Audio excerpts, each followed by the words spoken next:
Okay, good evening. Can you just raise your hands? Yeah, if you can hear me, it's good.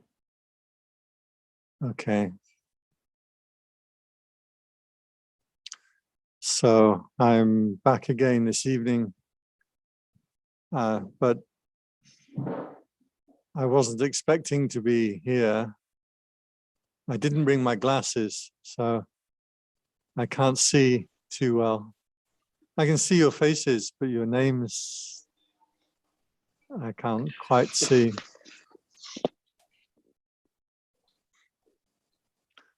So we'll give a few more minutes before we start.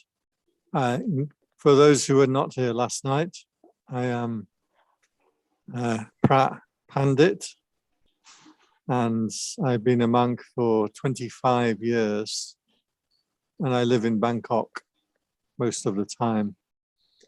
And I'm an old friend of Ajahn Vimokkha.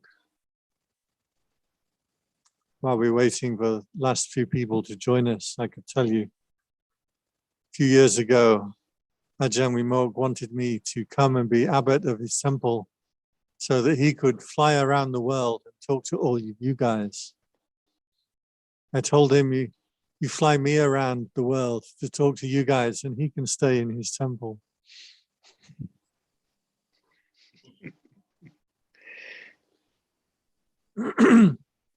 So we've been friends for some time and some years. And in fact, I quite like Ajahn Vimokkha's approach to the teaching. It's very similar to my own. And we seem to share a style of practice. I should say that there are, in fact, many different kinds of practice. To those just joining, we haven't really started yet, so you're welcome.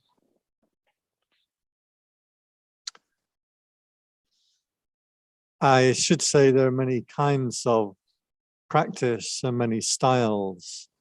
So different teachers that you go to will have different styles, different ways of meditating, different interpretations of the teaching. We always have this problem that we know what the Buddha said because we have a very accurate record in the Pali Suttas.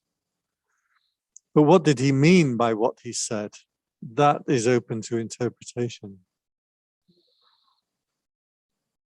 I was watching a Paul McCartney interview a while ago, and they were asking him the meaning, oh, thank you, of one of the songs. And he didn't want to explain the meaning of the song because he felt it should be open to your interpretation. Well, the Buddha's teachings are somewhat like this. I might refer you to the movie, The Life of Brian. Have you seen The Life of Brian? One or two people shaking. Anybody, nod your head if you've seen The Life of Brian. Monty Python movie, 1978 maybe. And it's a satire movie. And in it, it's set in the time of Jesus. And Jesus is on the Mount doing his famous Sermon of the Mount. Blessed are the meek, for they shall inherit the earth. Blessed are the poor, etc. And one of the lines Jesus says is, blessed are the cheesemakers.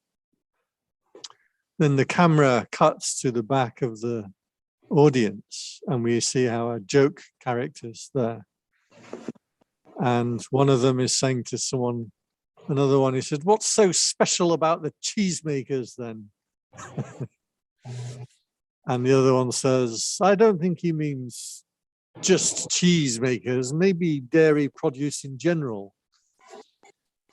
So what the Monty Python team are pointing to is we can hear or see the teaching that is given, but what is meant by the teaching that is given, that then becomes part of our interpretation.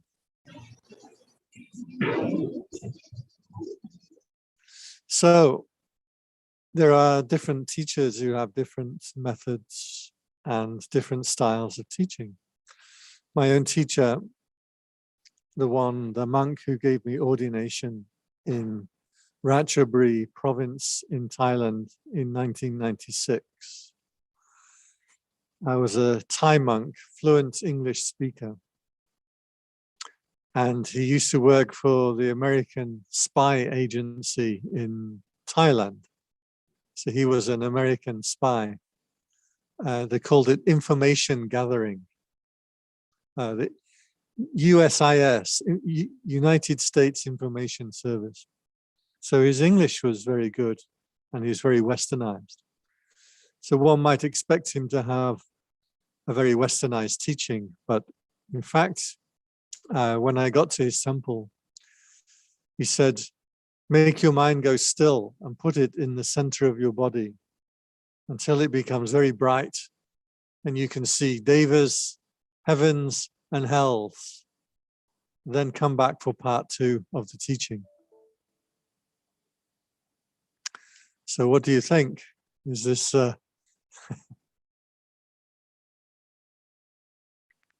this kind of teaching I wasn't expecting? I was a Westerner. I'd been studying with Ajahn Sumedho in the Amravati group of temples in England. I didn't expect this kind of teaching. In fact, it's very real and very genuine, and I feel very pleased and happy that I was able to spend time in his monastery and learn from him. So there are different styles which will present themselves with different teachers, and some of them more accurate than other styles. But what the Buddha himself actually said is recorded quite clearly in the Pali Suttas. And we have good reason to consider that the Pali Suttas are the accurate word of the Buddha. And this is because they were maintained by recitation. When you are recording wisdom, there are 3 main ways that you can record wisdom. One is by encapsulating in storytelling. Another is by writing down, and another is by recitation. There are advantages and disadvantages to each of these, but which, if you want to, you feel free to raise a question and I can talk about more. But I just point out that with recitation, if 10,000 people can recite an agreed upon teaching, then any mistakes that you make when you're reciting, you naturally hear and will correct yourself. So it's a self-correcting form of record keeping. Furthermore, recitation is in the minds of the people where it should be, rather than in a book or in a vague story. And also the recitation means that nobody can change the teaching. If 10,000 people can recite something, then a later scholar or teacher can't come along and say, I'm going to change this. And that, in fact, is a very strong tendency with Buddhists. They want to say, this is what the Buddha would have taught if he was as smart as me. And I see this a lot. For example, environmentalism. People want to say the Buddha would have been campaigning against climate change and things like this. It's totally inaccurate. That's not at all his style or what he would have been like. But people want to add these interpretations on.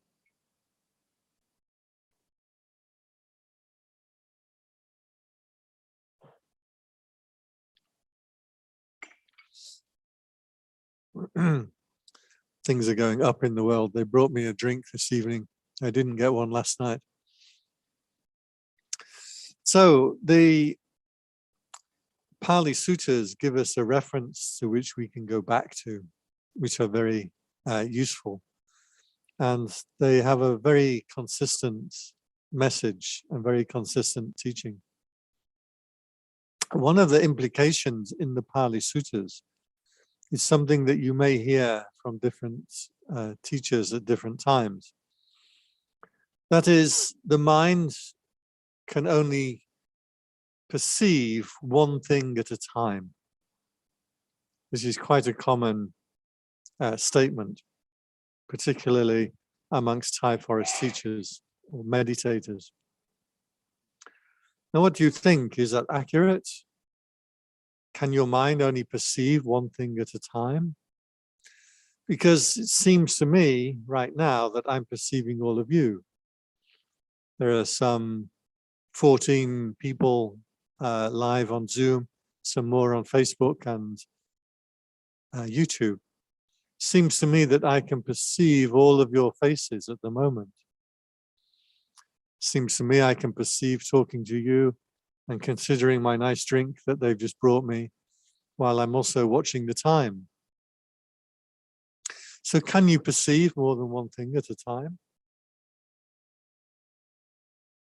This is the question that I want to explore. It's something that stuck in my mind for a long time. I'm naturally a disagreeable person.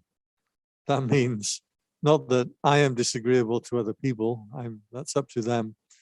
But I disagree with people all the time, especially my teachers. I would always disagree. And the good teachers, they enjoyed that. They like to be challenged. So I would disagree with this teaching that you can only perceive one thing at a time.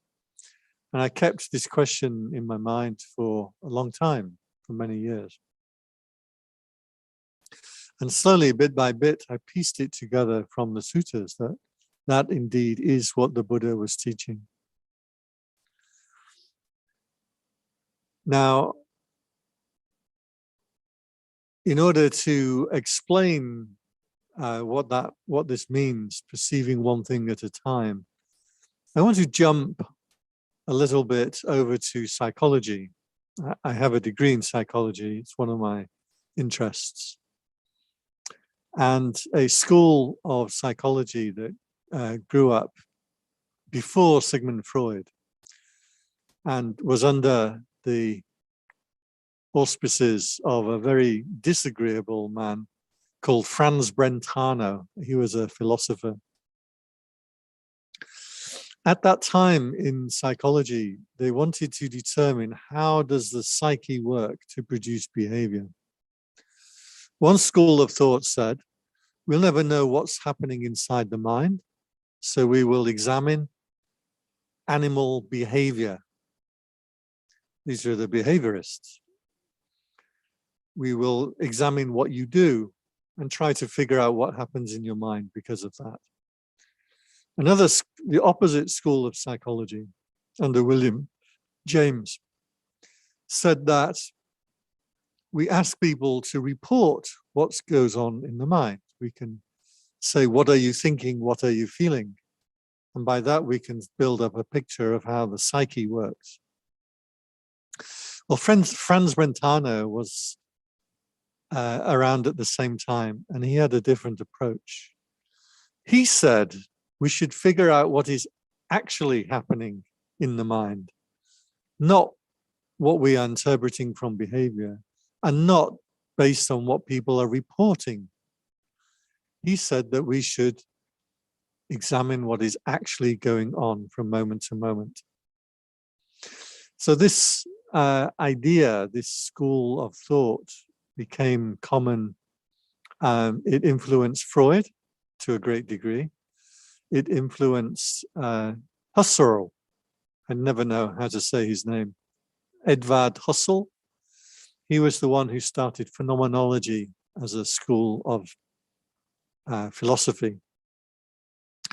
And another man called Wertheimer, who was a psychologist.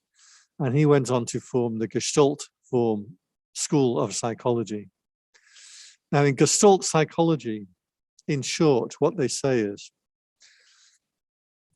we presume that a person has information coming in through the senses.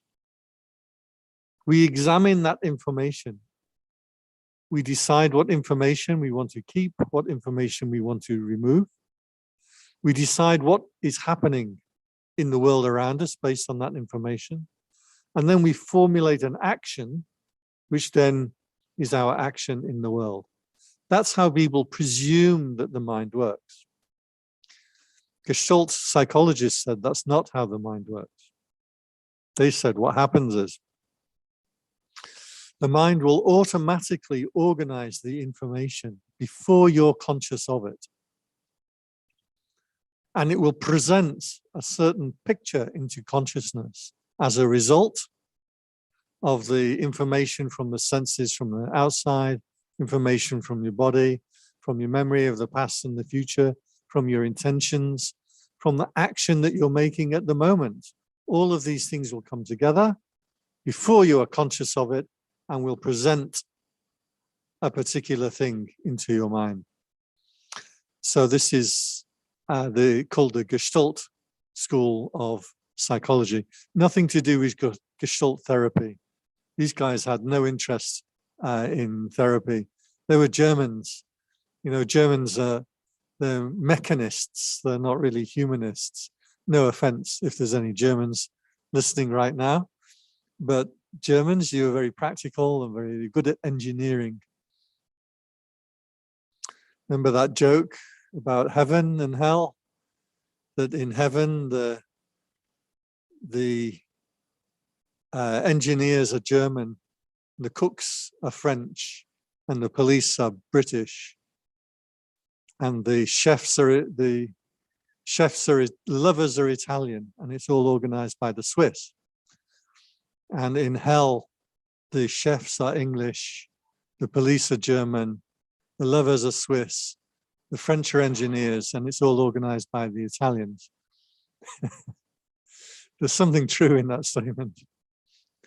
So these guys were interested in the mechanics of perception, that you perceive only one thing at a time.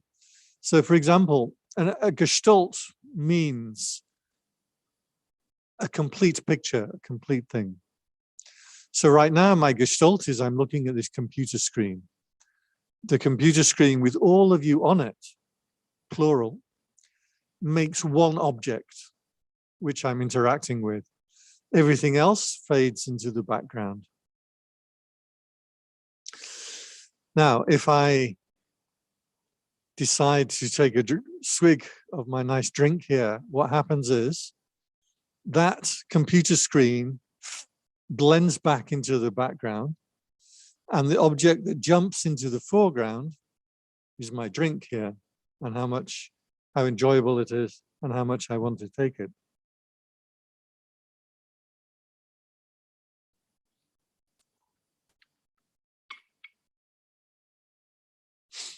Are you with me so far? So every moment of conscious awareness, according to Gestalt, these guys who were interested in seeing what actually happens, not what you think happens. They said that every moment of consciousness is like this. The body, the senses, the mind, the memory, the intentions, everything will work together to organize information and then present it one thing at a time to your conscious awareness. You can do an experiment, for example. You can, I presume all of you right now can feel the feeling in your big toes. Maybe give them a wiggle. Can you feel the feelings in the big toe? Now, before I mention big toes, could you feel the feelings in your big toe? Well, the answer is you could if you intended to. If you directed attention there, then you could have felt the feelings in your big toe. but you weren't directing your attention there, so you couldn't feel those feelings. Now, if a bee lands on your big toe and stings your big toe, what will happen is that is part of the information that's flowing in. It rings an alarm bell in your consciousness, and your conscious attention is then moved from what you are doing to that feeling in your big toe. There is right now a taste in your mouth. If you pay attention to your tongue, there is a taste. Maybe nothing very spectacular, but it's there if you pay attention to it. So while you are paying attention to the taste in your mouth, can you feel the feelings in your big toe? You can try it right now. Try to hold the taste in your mouth and the feelings in your toes and the sound of my voice in your mind all at the same time. You can't do it. You can only move the attention between one, the other, and back again. And while you're moving the attention between the taste in your mouth and the big toe, you're not hearing the crickets that are making noises outside, or the TV that's playing in the apartment below. Your conscious attention can only be aware of one thing at a time. Bear in mind that one thing may be plural. It's a complete picture. For example, I can be aware of a chair. Now, a chair has legs, a base, and a back. So am I aware of one thing or many things? Well, I'm only aware of one thing, the chair. It's a complete picture that is cut out of the background. Everything else fades back, and just the chair becomes my conscious awareness. So the Buddha, you would think and talk in exactly this way. This is one way to interpret experience. It's not the only way, of course. If you're an engineer, you're a German, and you're building a bridge, you need to interpret the world in terms of the mechanical properties of physical form. If you're a psychologist, you interpret the world in terms of ego, superego, or whatever your school is. But the Buddha would constantly use this way of interpreting, that you're only conscious of one thing at a time. And that conscious awareness flits and jumps from one thing to another thing to another thing. So you may have heard this teaching that is given in Buddhism. The mind is like a monkey swinging from bough to bough. It grabs hold of one branch, it swings. Even as it's letting go of one bough, it's grabbing onto another bough. So it is the mind leaps from one thing to another thing to another thing. Now, the Buddha here was not describing a distracted mind. He was describing every mind, including meditation. Isn't that what you do? You focus the attention onto the breath. The monkey is swung to the tip of the nose. If you focus your attention on the abdomen, the monkey is swung to the abdomen. He was saying that all moments of consciousness are like this. A monkey grabbing hold of one thing, letting go, grabbing hold of another thing. Another time he mentioned this kind of philosophy and interpretation. He said, because of the arrangement of the walls and the roof, we have the perception house. Interesting statement. Huh? Because of the arrangement of the walls and the roof, we have the perception house. So he's saying that information is organized into objects which are presented to consciousness. Now, the most common teaching that he gave in this respect was the six senses. Almost identical teaching was given for the five khandhas. So what I'm about to say would also apply to the five khandhas. Slightly different interpretation, but tonight I'll focus on the six senses. He said that because of the eye and eye objects and conscious engagement there arises I consciousness. Because of the ear and ear objects and conscious engagement, there arises sound consciousness. Because of the body and bodily feelings and contact between them, with conscious engagement, or we can also say attention, manasikara, paying attention, there arises body consciousness. Now, this wasn't a list to say that right now you have eye consciousness, ear consciousness, nose consciousness, body consciousness. No. What he's saying is you have one thing at a time. Something catches your eye, your mind goes to that with attention, and that becomes your conscious awareness. While you're being consciously aware through the eye, you're not listening, you're not feeling your feelings in your body.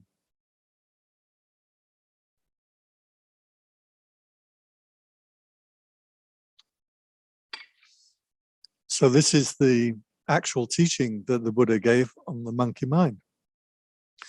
Consciousness is not something that you have in the English interpretation. Consciousness is something that arises when you wake up in the morning, but very dimly. When you have your coffee, it rises up even further. When you get to work, consciousness dips down a lot. When you are going home from work, consciousness rises up a lot. We consider consciousness to be something that you have all of the time when you're not asleep, and it kind of diminishes or grows depending on how alert you are. That's not the meaning of Vignana or consciousness in Buddhism.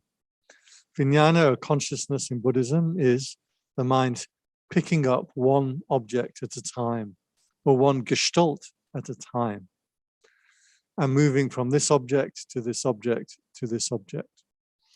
And what we do is we compile this information in stories to try and make sense of the world. So a cat walks across here. I think I like cats. I'm latching onto my story. I'm attaching my story to the I consciousness, and then I call the cat over. My consciousness has now become stationed at that action, which I was talking about last night, bhava. Something else grabs my attention, the clock on the table. I want to figure out how much time I have left. My consciousness has gone to the clock, tied in with all my memories of a clock, how to read the clock, what time it is, whether I like to be punctual or not punctual. All of this comes together in a moment of conscious engagement with the clock. And while I'm doing that, I'm not feeling the feelings in my feet. I'm not listening to the crickets.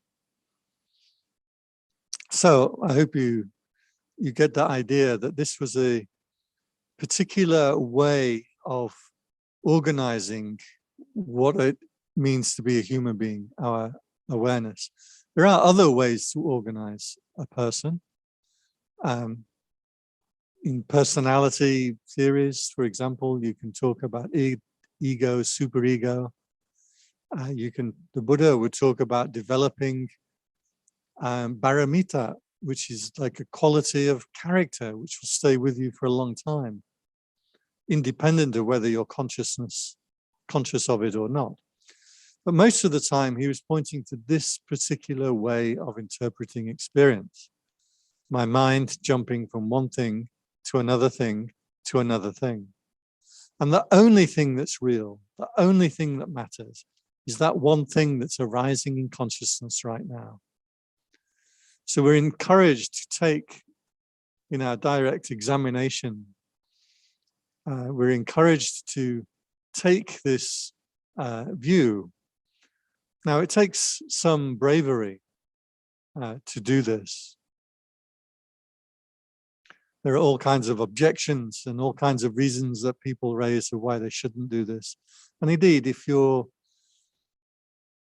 dealing with your children, for example, and your children come home and they have had a different haircut or they're wearing different clothes, you don't say, well, you look nothing like my child that left this morning, so I'm going to pretend that my child that left this morning is no longer here, but now the only thing that matters is this image in front of me. No, you have to go and give your child dinner.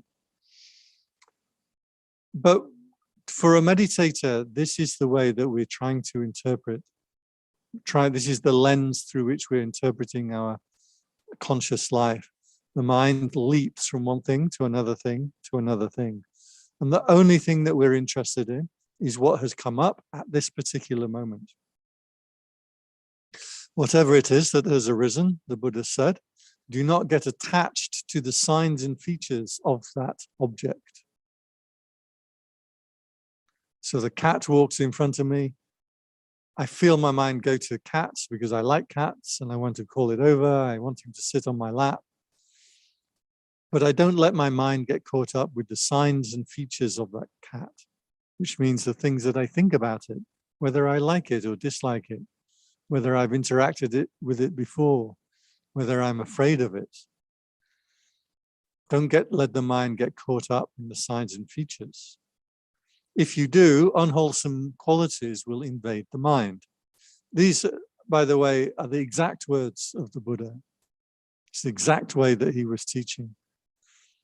And this can be easily shown and proven in the suttas. Sutta after sutta after sutta was teaching in this exact manner. So as the mind leaps to each different object, we don't allow it to get attached to the signs and features of that object. We don't allow the consciousness to get caught up and stationed in that object. Remember, object can be a matter of the senses or a matter of the mind or a matter of the body. It can be a pain in the knee, can be a memory from 35 years ago. It can be a plan for what you are going to have for lunch tomorrow. All of these are different stories, or I want to call objects, which consciousness can latch onto. So what happens if we don't allow the mind to latch onto any of these conscious moments, these things that our body, our mind, our memory, our thoughts throw up into conscious awareness, one after the other after the other? Well, we're then starting to feel directly this quality of detachment. Detachment as a philosophy doesn't make much sense. I mean, you can't be unattached to your children. You can't be unattached to paying your mortgage. You can't be detached from keeping your body alive and healthy and looking after your finances and all the things that you have to do. Detachment doesn't make sense in that manner. But in this manner, detachment makes perfect sense. Every single object that the body, the mind, the senses, the memory, the thoughts throw up into your conscious awareness, don't allow the mind to become attached. You're practicing detachment. So as the mind becomes detached from all of these objects, what happens is they don't affect you anymore. Your mind becomes what the Buddha called attained to stability. Or sometimes he described an arahant or enlightened being is one who is not shaken by anything in the world. You get the sense of stability. I would say, in fact, you get the sense of yourself, independent of the objects of consciousness. But again, I don't want to get caught up with this teaching on non-self. Non-self was a description of these gestalts, these moments of consciousness. Because every moment of consciousness, every gestalt, every object that's thrown up to put into your awareness, that is unstable, it's impermanent, and it's not you. That was the teaching on impermanence, on dukkha and anatta, non-self.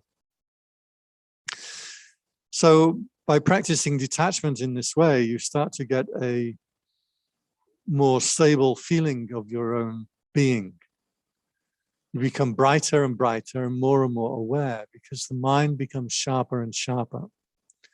It's something like I've heard it described like a train that's going past you quite close, and you see this carriage and this carriage and this carriage as they're passing in front of you.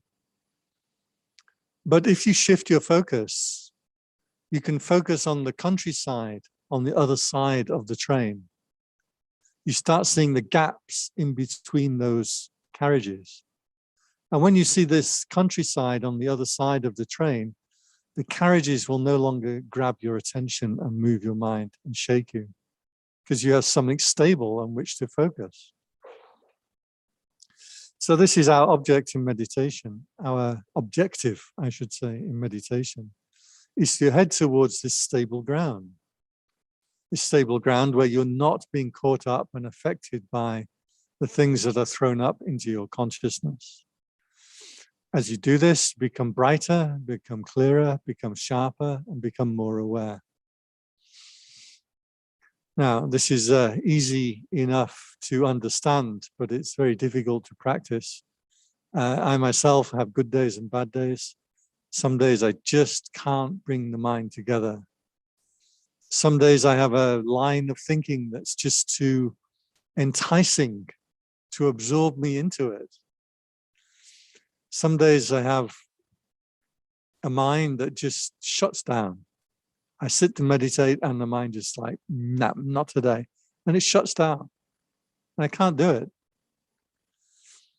But the important thing is to keep on with the meditation practice. Year by year by year, you get better and better at it. These things become clearer and clearer. This way of interpreting or seeing your mind becomes clearer and clearer. And it opens up to be quite clear what it is that what becomes clearer and clearer what the path is. The path of development in meditation. Yeah. So I'm going to rest there. I hope that this has made sense to you and has given you some insight or some way to work with the experience of your own mind. If you have a question, you're welcome to put it into the chat. I'll do my best to squint my eyes and read it without my glasses. I should mention I can only see the chat on Zoom. I can't see it on Facebook or YouTube. You can also use the microphone if you have a question.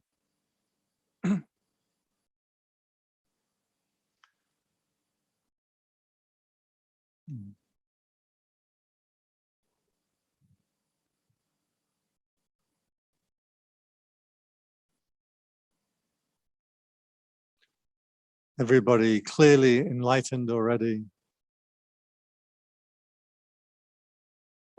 Welcome to my fellow Mahajula students and teachers, or at least one teacher right here. I can see her.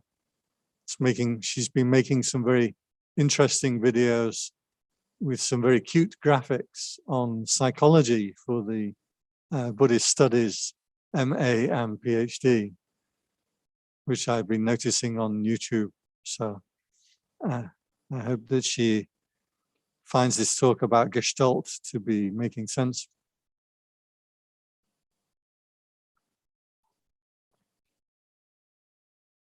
And I think I can recognize a face, but I can't squint enough to get the name, but our friend in Belarus there, several in Malaysia, a couple in Thailand. Yeah. Anybody have a question?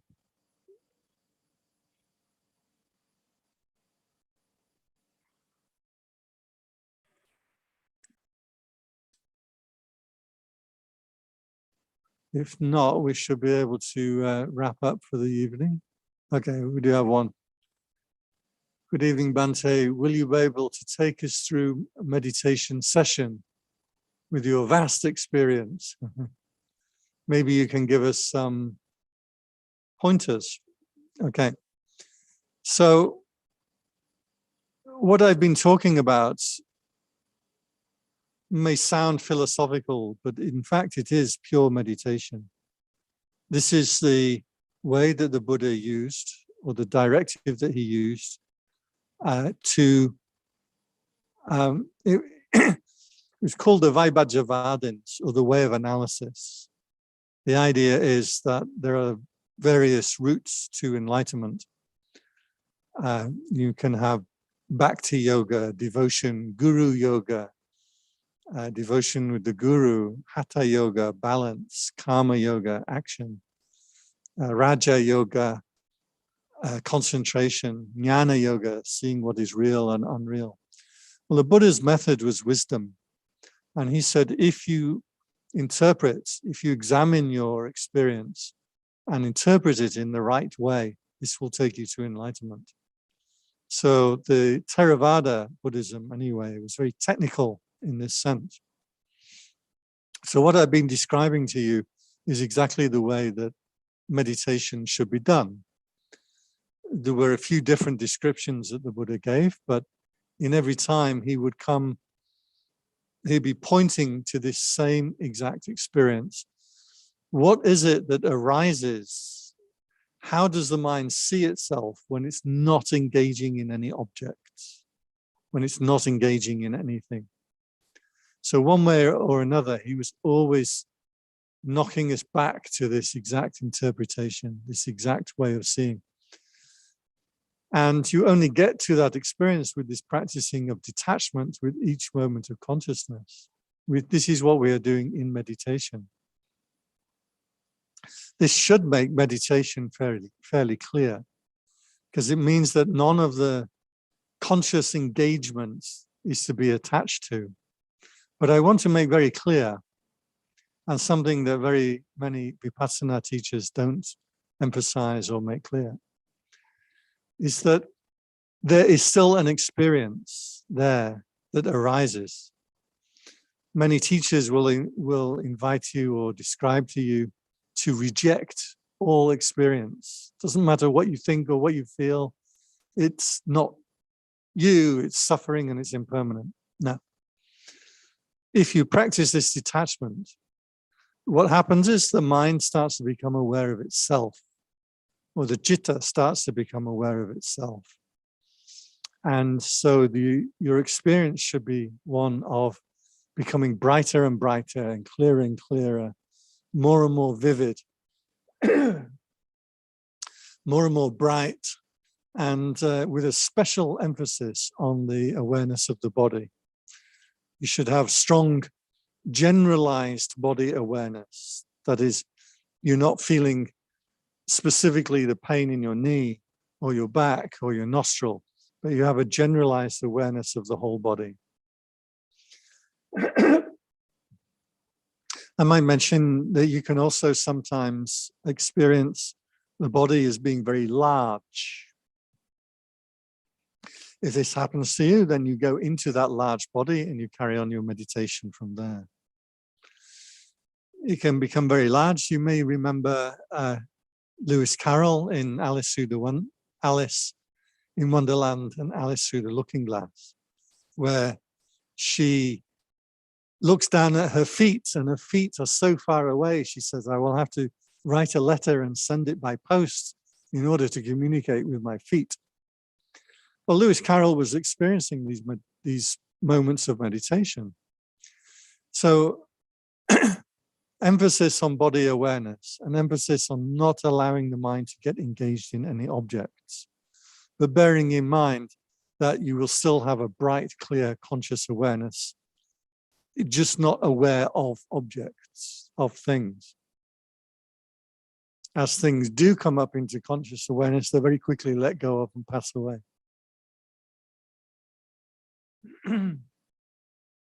So, would you explain more in detail the difference between consciousness and Vignana? So Vignana, again, I'm going to just warn you that many teachers have different definitions and different explanations.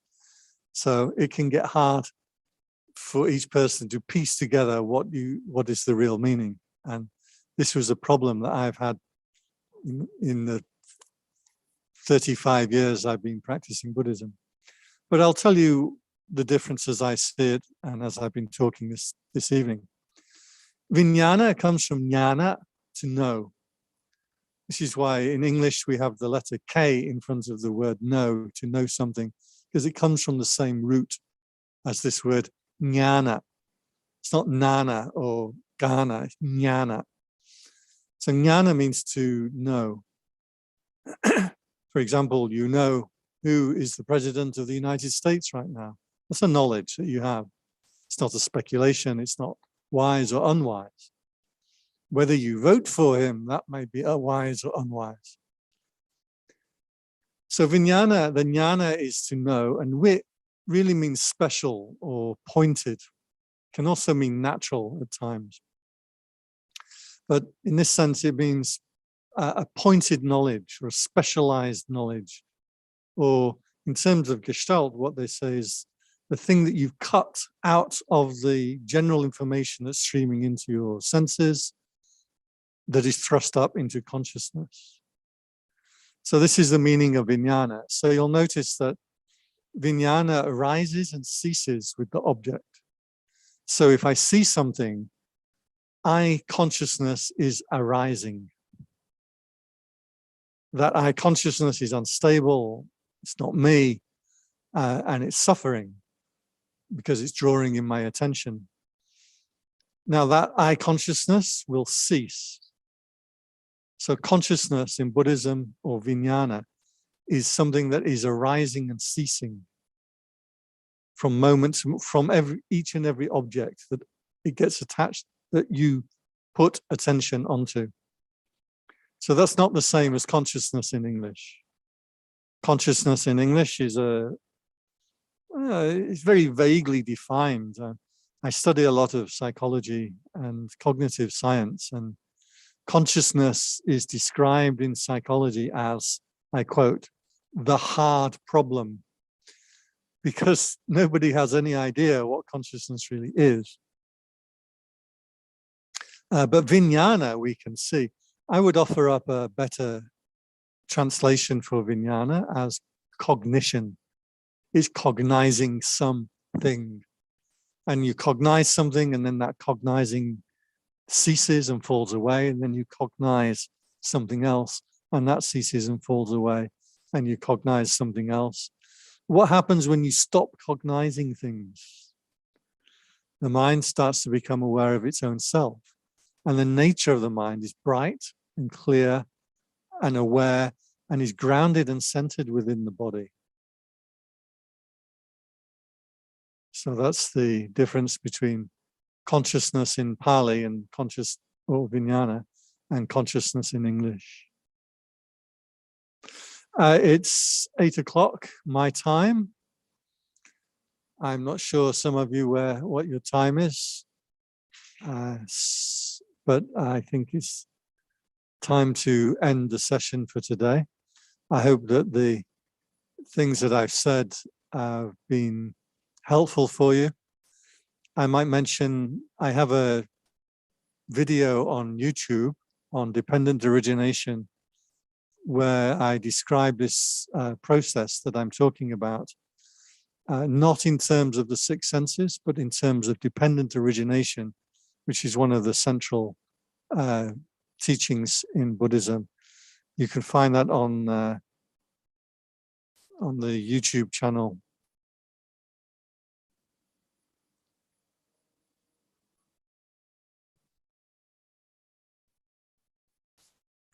The name of the YouTube channel I've just put into the chat here. So if you want to explore this nature of Vignana that I've been talking about, you can see a little more there. Okay.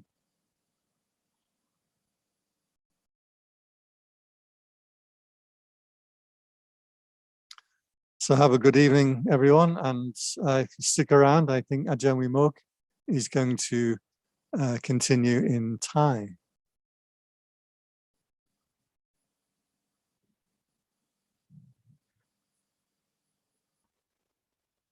long week. I can't see your chart.